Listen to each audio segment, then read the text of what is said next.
La maduración del darwinismo. Etapas de la maduración de la teoría de Darwin, 1859-2000. Introducción. Aunque Darwin había presentado en 1859 los principios básicos del darwinismo con gran detalle en el origen de las especies, fueron necesarios otros 80 años para que los biólogos lo aceptasen plenamente. Hubo muchas razones para tanta inarmonía en la biología evolutiva durante ese largo periodo.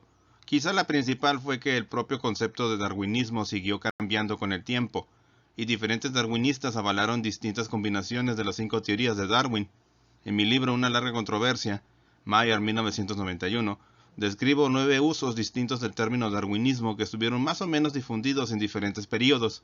Únicamente un tratamiento cronológico puede hacer justicia a la historia del concepto de darwinismo. Etapas en la maduración del darwinismo. En la actualidad resulta obvio por qué hubo tanta inarmonía en la biología evolutiva durante sus primeros 80 años. Al principio el darwinismo solo significaba anticreacionismo. Un evolucionista era etiquetado de darwinista siempre que adoptase al menos la teoría de que el cambio evolutivo se debía a causas naturales y no a la acción divina. Se era darwinista si se consideraba la ciencia una empresa laica. De acuerdo con esto, los opositores a la selección natural, tales como Thomas Henry Huxley y Charles Lyell, fueron denominados darwinistas. No cabe sorprenderse de que el término darwinista haya tenido tantos significados en el siglo XIX. 1859-1882. Los primeros años posteriores a 1859 fueron un periodo de considerable confusión en la biología evolutiva. Por cierto, 2 de las 5 teorías de Darwin, la del desarrollo del mundo y la de la ascendencia común, se aceptaron casi universalmente de inmediato, pero sus otras 3 teorías no fueron bien recibidas. La selección natural en particular constituyó en gran medida una idea minoritaria. El transmutacionismo y las teorías transformistas fueron mucho más aceptadas que la evolución variacional de Darwin.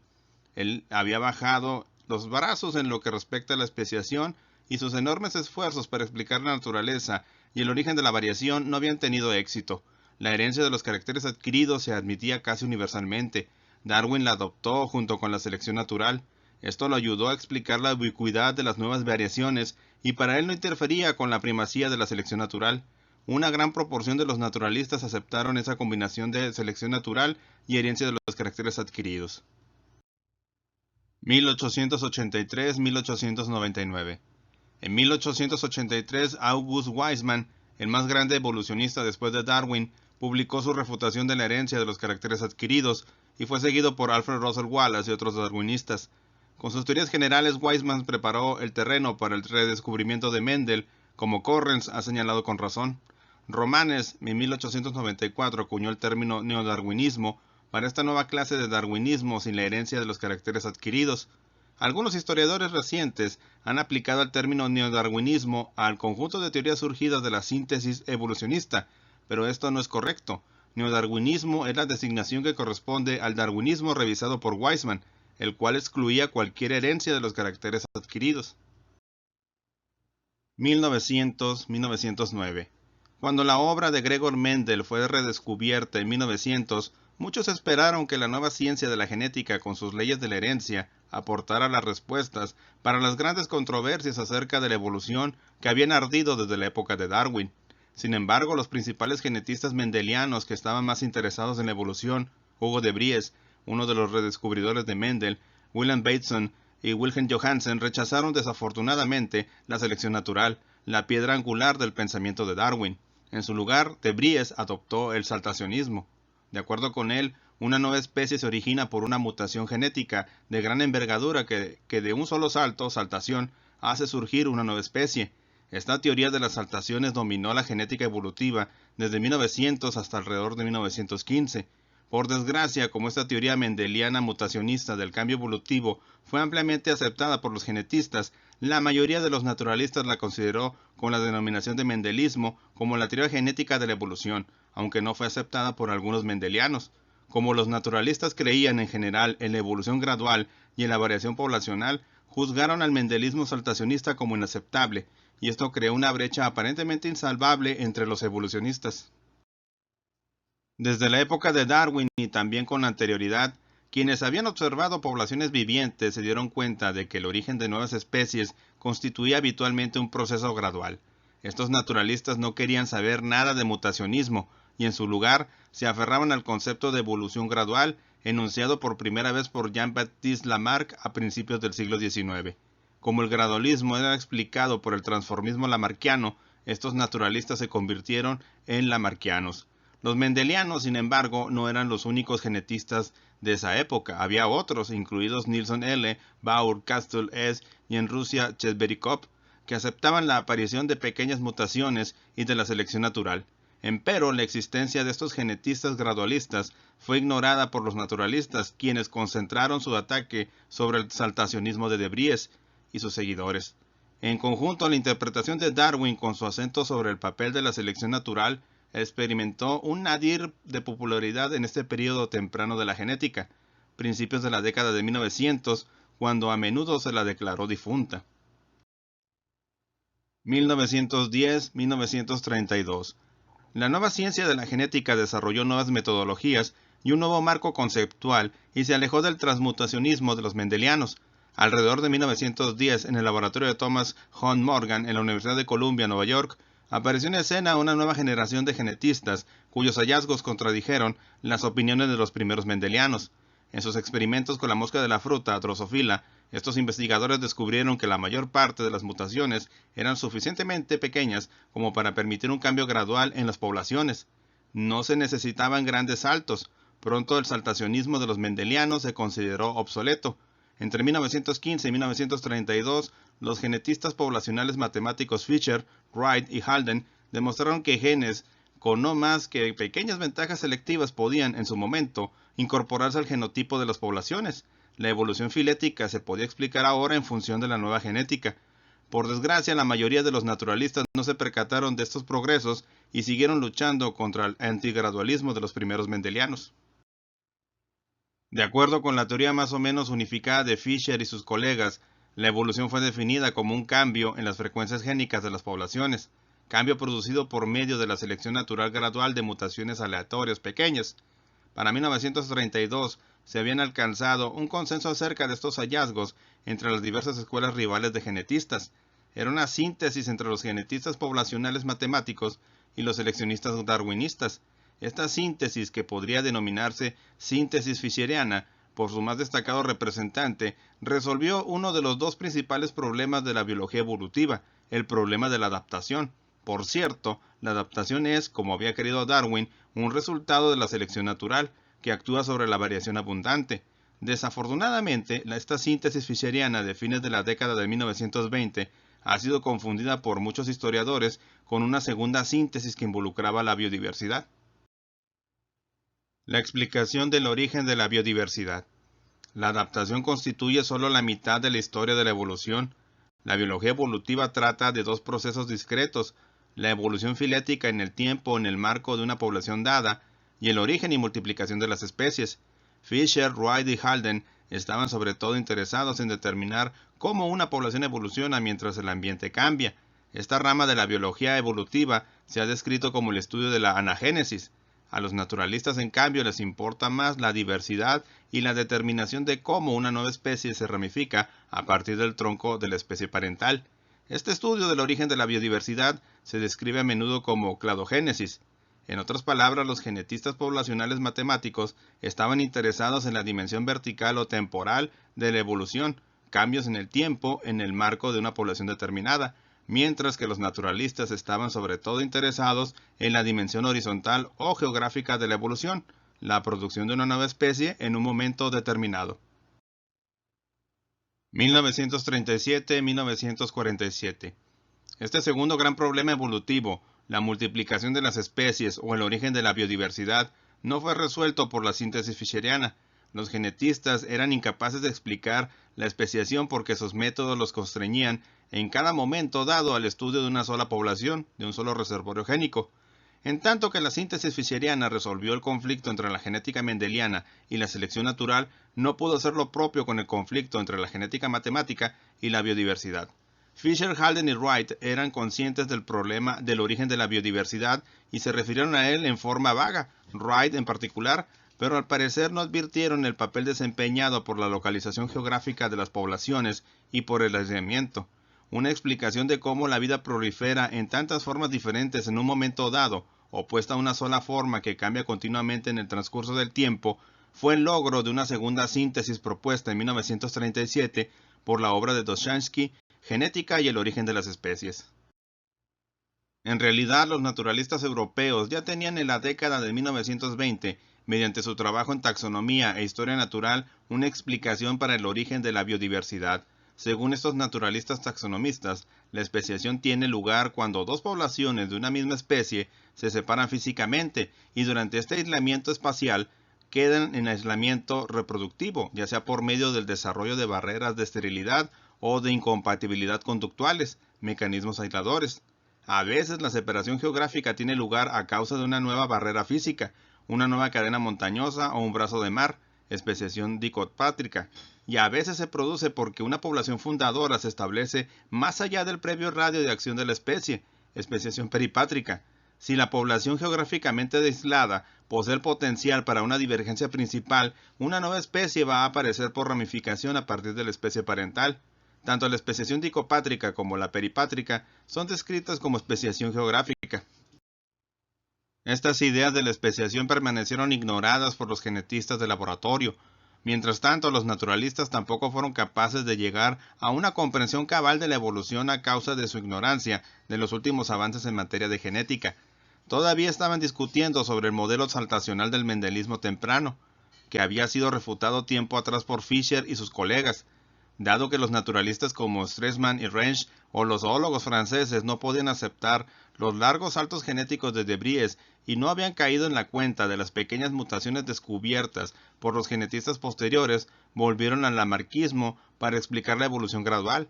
Los naturalistas, entre los que me incluyo, aceptaron la noción lamarckiana de que la variación surgió por medio del uso o desuso de las partes corporales existentes y que esos caracteres adquiridos podían ser pasados a la descendencia. Aunque la mayoría de los naturalistas defendía a capa y espada la selección contra los errores de los saltacionistas, también conservó una explicación lamarckiana de la variación que era obsoleta. Así, a pesar de los grandes adelantos llevados a cabo en genética y taxonomía, existía una profunda brecha de incomprensión entre los genetistas experimentales y los naturalistas taxonomistas. Algunos genetistas matemáticos daban crédito al modelo de paisaje de Wright, pues creían que había contribuido a la solución de la teoría de la especiación geográfica, pero un análisis crítico de la teoría no suministra apoyo a esta suposición. Esta brecha fue finalmente salvada por la síntesis evolucionista de la década de 1940. Como ya mencioné, existió una síntesis anterior entre la genética y el darwinismo. Me refería a ella como la síntesis fischeriana, origen de la genética poblacional matemática. Esta ha sido frecuentemente confundida con la síntesis posterior de Doshansky, origen de la biodiversidad, en historias escritas por genetistas. La síntesis temprana fischeriana trataba de reservorios génicos singulares, de poblaciones singulares, de variaciones genéticas y del origen de la adaptación. No contribuyó a la solución del problema de la biodiversidad. La brecha entre los genetistas interesados particularmente en la variación y la adaptación y los taxonomistas interesados en el origen de la biodiversidad siguió existiendo. Ya no había en realidad ningún conflicto entre la interpretación de la evolución basada en micromutaciones, como la que ahora sostenían los genetistas, y las ideas evolucionistas de los naturalistas. No obstante, los genetistas solo se ocuparon de una población determinada, y el campo del origen de la biodiversidad se hallaba más allá de la metodología. De ahí que siguiera habiendo un hiato considerable entre los genetistas y los naturalistas, taxonomistas. La publicación en 1937 de Genética y el origen de las especies de Doshansky empezó a salvarlo. Doshansky, en razón de su formación y antecedentes, se hallaba idealmente preparado para esa tarea. Naturalista desde que era chico, había recibido su educación biológica en Rusia, donde se interesó por la variación individual y la geográfica, y por la especiación en un grupo de escarabajos, Coccinellidae. A los 27 años llegó a los Estados Unidos y se unió al laboratorio de Thomas Morgan, donde se familiarizó a fondo con la genética evolutiva moderna. El feliz resultado de estas dos influencias tan diferentes fue su libro Genética y el origen de las especies, publicado en 1937. Esta obra mostraba a los genetistas y a los naturalistas que sus respectivas teorías de la evolución eran perfectamente compatibles y que era posible lograr una síntesis de las dos principales áreas de la biología evolutiva: el estudio de la evolución filética en poblaciones, anagénesis, y el origen de la biodiversidad, especies, especiación, macroevolución, cladogénesis. Esta síntesis de los dos campos fue complementada en publicaciones subsiguientes por Mayer, 1942, Systematics and the Origin of Species, Huxley, 1942, La evolución, síntesis moderna, Simpson, 1944, Tempo and Mode in Evolution, y Stevens, 1950, Variation and Evolution in Plants. En el continente europeo lo fue por B. Range, 1947. La síntesis de la década de 1940 trataba principalmente del origen y la significación de la biodiversidad, cómo y por qué surgen nuevas especies. Cada población tiene que estar bien adaptada en todo momento, y esto explica los cambios que ocurren con el tiempo. Pero una población no tiene que generar nuevas especies para permanecer adaptada. Los mecanismos que producen nuevas especies requieren explicaciones muy diferentes de los mecanismos estudiados por los genetistas que sostienen la adaptación. Otro logro importante de la síntesis evolucionista fue el establecimiento de un frente común de los verdaderos darwinistas contra las tres teorías no darwinistas de la evolución que todavía estaban en boga alrededor de 1930. El lamarckismo, que hoy sigue siendo aceptado por muchos naturalistas, el saltacionismo, promovido por Schiedenwolf 1950 y Goldschmidt 1940, con sus monstruos viables. Alusión a la teoría de Goldschmidt sobre la especiación fundada mayormente en la aparición de formas monstruosas pero viables. Esta hipótesis, casi universalmente rechazada en su momento, encontró en Stephen Jay Gould y Niels Eldredge, quienes la desenterraron y la reivindicaron a partir de la década de 1970 con la teoría de los equilibrios discontinuos. Y la ortogénesis, creencia en cierto tipo de componentes evolutivo dirigido a fines teleológicos. Tras la síntesis, estas tres teorías cesaron de desempeñar un papel en los análisis evolutivos. Mayer, 2001. Cuando en 1947 los evolucionistas se encontraron en Princeton en un simposio destinado a celebrar la síntesis, hallaron que se había llegado realmente a un consenso y que las grandes polémicas de los 50 años previos ya eran materia para historiadores. Solo quedaba un desacuerdo serio entre los dos campos, el objeto de la selección. Para los naturalistas, como lo había sido Darwin, era el individuo, mientras que para los genetistas era el gen, en parte por la facilidad de computarlo. Se trata en realidad de una diferencia importante porque ilustra la tendencia reduccionista de los genetistas poblacionales, en tanto que los principales arquitectos de la síntesis, en particular los naturalistas, eran fuertemente holísticos en sus concepciones. Incluso antes de la síntesis yo era, como la mayoría de los naturalistas, un holista. Para mí la evolución tenía que ver con todo el organismo y el organismo en conjunto constituía el blanco de la selección. Por supuesto, esta era la tradición darwinista. Admito que durante la síntesis empleé la fórmula estándar de los genetistas de que la evolución es un cambio en la frecuencia génica, aunque era de hecho incompatible con mi pensamiento holístico, pero no caí en la cuenta de esta contradicción hasta muchos años después. En realidad, a pesar de la síntesis, la definición de evolución, ya fue reduccionista o holista, siguió siendo el principal punto de desacuerdo entre los genetistas y los naturalistas. Para los naturalistas, la evolución es más que un cambio en las frecuencias génicas, es la adquisición y el mantenimiento de la adaptación y el origen de nueva biodiversidad. 1950-2000. Inmediatamente después de la síntesis vino la revolución molecular, un episodio en verdad revolucionario en la historia de la biología.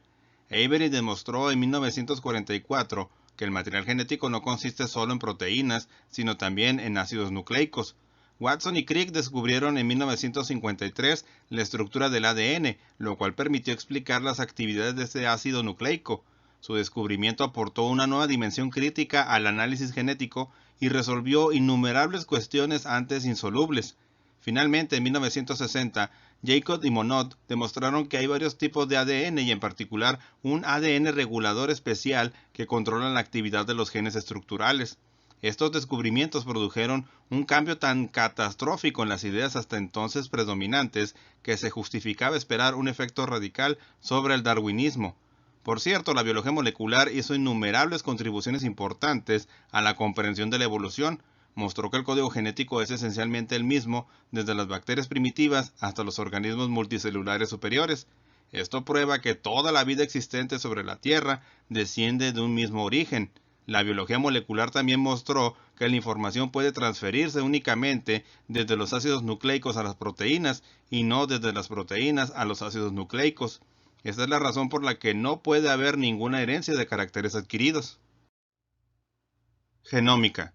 El mayor impacto de la revolución molecular sobre la biología evolutiva provenía de la genómica, el estudio comparativo de las secuencias génicas. Demostró que muchos genes son muy antiguos. Por ejemplo, algunos genes de mamíferos pueden identificarse con genes de filos de no cordados y hasta con genes procariotas. La genómica permite el estudio de los efectos del reemplazo de pares de bases singulares, el efecto de la inserción de ADN no codificante, el reemplazo de genes por transferencia lateral y el efecto de todos los numerosos cambios de genes y de su posición en los cromosomas. La invención del reloj molecular por Zuckerman y Pauling ha representado una contribución enorme a la metodología evolutiva. La genómica va en camino de convertirse en una rama principal de la genética evolutiva. No es posible describirla en pocas palabras y debo referir al lector a la bibliografía relevante, Campbell y Ayer 2002. La revolución molecular es particularmente importante por dos razones. Condujo a una restauración de muchas divisiones de la biología clásica, como la biología del desarrollo y todos los temas de la fisiología génica que habían sido descuidados antes. Al adoptar los métodos y teorías moleculares, estas áreas experimentaron una revitalización y una aproximación a las ramas modernas de la biología. Quizá el otro progreso más interesante fue que, mediante la biología molecular, numerosos físicos y bioquímicos se interesaron en la evolución. El resultado consistió en un activo tendido de puentes entre ramas de la biología que anteriormente mostraban escasa comprensión recíproca. Así fue que la biología molecular efectuó en el siglo XX un aporte importante a la unificación de la biología. Un estudio de cualquier número actual de Evolution, de American Naturalist o de otras revistas evolucionistas evidencian cuánto ha contribuido los métodos moleculares a la solución de problemas evolutivos. No obstante, el enfoque centrado en los genes de la mayoría de los biólogos moleculares ha llevado a algunos desacuerdos. Por ejemplo, la así llamada evolución neutral es considerada por muchos biólogos moleculares como un modo importante de evolución, pero es ignorada por los naturalistas porque los genes neutrales no son visibles en el fenotipo. La secuencia de pares de bases en el genoma suministra una cantidad enorme de información sobre la relación y la filogenia de los organismos. Los caracteres morfológicos estándar, empleados desde el comienzo de los estudios filogenéticos, fueron a veces insuficientes para proveer una filogenia fidedigna. Los métodos de la biología molecular han aportado abundante información como para permitir una reestructuración revolucionaria de la filogenia de muchos grupos de organismos. La robustez del paradigma darwinista actual. El período que va desde la década de 1940, síntesis evolucionista, hasta el presente, ha sido un período de grandes adelantos en biología, incluidos el origen y el surgimiento espectacular de la biología molecular. Se hubiese podido esperar una revisión exhaustiva del darwinismo. Sorprendentemente no ocurrió nada por el estilo. El paradigma darwinista producido en la década de 1940 durante la síntesis evolucionista pudo resistir sin ninguna revisión de fondo todos los ataques de que fue objeto durante los últimos 50 años. Esto sugiere que, con prudencia, es posible creer que el paradigma darwinista adoptado durante la síntesis evolucionista es en esencia válido. La fórmula darwinista básica, la evolución es resultado de la variación genética y de su ordenamiento mediante la eliminación y la selección, es suficientemente comprensiva como para hacer frente a todas las eventualidades naturales. La búsqueda de una nueva teoría evolutiva, paradigma, parece ahora una empresa fútil. Durante las últimas 5 décadas o más, casi todos los años se publicó un nuevo trabajo o incluso un nuevo libro en el cual se sostuvo que existía un serio error o una omisión en el darwinismo. El autor proponía una nueva teoría o teorías que, sostenían, corregirían ese error y llenarían el vacío. Por desgracia, ni una sola de esas propuestas resultó ser constructiva. Invariablemente se confirmó el darwinismo clásico, y fue posible refutar las supuestas mejoras o correcciones. Esto me indica que el darwinismo se halla cerca de la plena madurez. Por supuesto, existen numerosos problemas no resueltos, como el de la función de gran parte del ADN no codificante, pero no veo cómo la solución de cualquiera de los enigmas que queda podría tener algún efecto perceptible sobre el paradigma darwinista básico. Las principales controversias en biología evolutiva durante los últimos años, tales como las que versan sobre la importancia de la adaptación, el papel del azar, el pensamiento poblacional, el gradualismo de la evolución, la constancia de las velocidades evolutivas, etc., tienen que ver con individuos y poblaciones, no con genes. Ni siquiera el descubrimiento de Jacob y Monod de la existencia de diferentes tipos de genes, estructurales y regulatorios afectó a la teoría darwinista. Las dos razones principales de la robustez del paradigma darwinista son probablemente el fracaso del reduccionismo y la simplicidad del darwinismo básico. El darwinismo en la actualidad. Este es un panorama sumamente abreviado de la historia del darwinismo desde 1859 y en especial desde la década de 1920. Hace poco he publicado varias otras narrativas detalladas de la historia de la síntesis con un análisis de los diversos errores e imprecisiones que afean los planteos de algunos genetistas e historiadores. Señalo en particular que algunos autores confunden la síntesis fischeriana de la década de 1920 con la síntesis de la década de 1940. ¿Qué denominación debería darse a la versión del darwinismo desarrollada en la década de 1940? A menudo se le ha llamado erróneamente como neodarwinismo, pero esta elección es claramente incorrecta. Neodarwinismo es el término dado por Romanes en 1894 al paradigma darwinista, pero sin la herencia blanda, o sea, sin una creencia en la herencia de los caracteres adquiridos, mas ha sido válido para todo el darwinismo desde la década de 1920. La nueva teoría evolutiva, producto de la síntesis de las teorías de los estudiosos de la anagénesis y de la cladogénesis, se ha denominado teoría sintética de la evolución. En realidad, la mejor solución sería llamarla de nuevo simplemente darwinismo. De hecho, es en esencia la teoría original de Darwin, con una teoría válida de la especiación y sin la herencia blanda, pero como esa herencia fue refutada hace más de 100 años, no puede haber sido error si se vuelve a la simple denominación de darwinismo, porque abarca lo fundamental del concepto original de Darwin. Se refiere en particular a la interacción entre la variación y la selección, el núcleo del paradigma darwinista. Certifica que la mejor opción respecto del paradigma evolutivo adoptado por los evolucionistas actuales tras un largo periodo de maduración sería llamarlo simplemente darwinismo. Y de esta forma terminamos con este extracto de ¿Por qué es única la biología? Consideraciones sobre la autonomía de una disciplina científica de Ernst Mayr. Espero que la información que he recibido sea de su interés y por mi parte no me queda más que agradecerles y despedirme. Muchas gracias y hasta pronto.